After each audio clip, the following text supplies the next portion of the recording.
जहां इस वक्त आप खड़े हैं उससे 10 किलोमीटर के दायरे में कौन कौन से ऐसे सबूत हैं, कौन कौन से ऐसे सुराग हैं और कौन कौन सी ऐसी चीजें हैं जो शिलांग पुलिस के लिए मददगार साबित हो सकती हैं? क्या क्या मिला यहां से?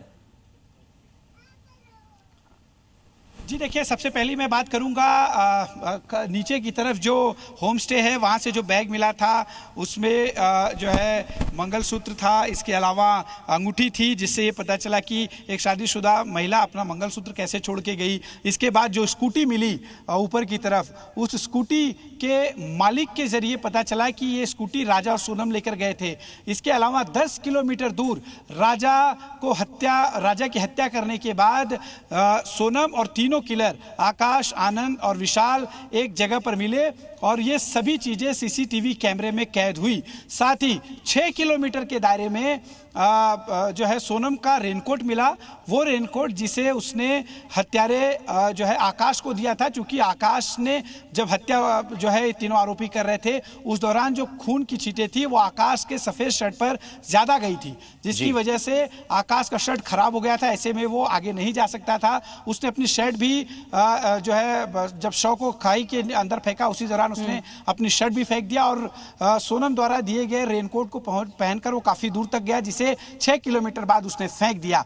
और आपको बता दें कि 6 किलोमीटर बाद सोनम का रेनकोट मिला और 10 किलोमीटर बाद वो सीसीटीवी कैमरा जिसमें तीनों आरोपी एक साथ देखे गए और यहीं से इस पूरे गुत्थी को सुलझाने में मदद मिली और पुलिस को 3 या 4 अश्विन, ये जो आरोपी अभी पुलिस की गिरफ्त में हैं, क्या इनके ऊपर जो बाकी लड़के हैं सोनम के अलावा, इनके ऊपर पहले से किसी भी तरीके के कोई मुकदमे दर्ज थे? शिलांग पुलिस के पास ऐसा कोई रिकॉर्ड, क्योंकि वो एमपी तक आई थी और वहां भी जांच चल रही है?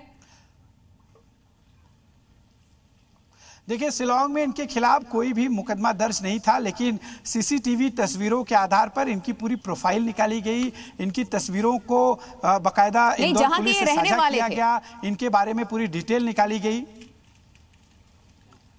जी देखिए, वो अभी फिलहाल पुलिस उस मामले में पूरी जांच कर रही है कि क्या इन्होंने इसके पहले भी कोई इस तरह का अपराध किया है क्या। इंदौर पुलिस से तमाम इनकी कुंडली निकाली जा रही है और वो तमाम जो चीज़ें हैं वो शिलांग पुलिस से साझा की जाएगी, क्योंकि इन्हें सजा दिलाने में इनके पुराने जो आपराधिक रिकॉर्ड हैं वो बहुत काम आएंगे, क्योंकि कोर्ट में ये बताना होगा कि ये किस तरह के अपराधी हैं, इस तरह की घटनाएं या मर्डर हो या फिर किसी अन्य प्रकार की घटनाओं में पहले भी संलिप्त रहे हैं, ये साबित करने के लिए उनकी पुरानी जो कुंडली है। अश्विन, एक बात और ये बताइएगा कि आप जिस जगह पर मौजूद है यहाँ पर राजा भी था, यहाँ पर सोनम भी थी और यहाँ पर बाकी के 3 आरोपी भी थे, मगर राज कुशवाहा की मौजूदगी यहाँ पर नहीं थी। ऐसे में राज की गैर मौजूदगी इस पूरे केस को कैसा एंगल देती है? क्या एक नए मोड़ पर लाकर खड़ा करती है?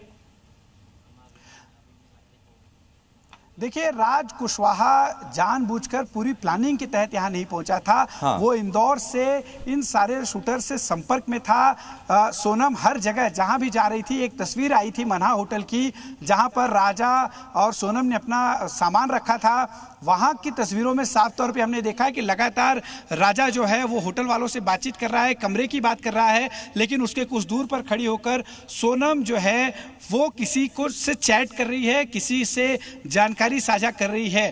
तो इसी से आप अंदाजा लगा सकते हैं कि हर कदम कदम की जानकारी, हर लोकेशन की जानकारी वो सोनम जो है राजा को दे रही थी और शूटर जो हत्यारे हैं उन्हें राजा उन तमाम चीज़ों की जानकारी मुहैया करा रहा था।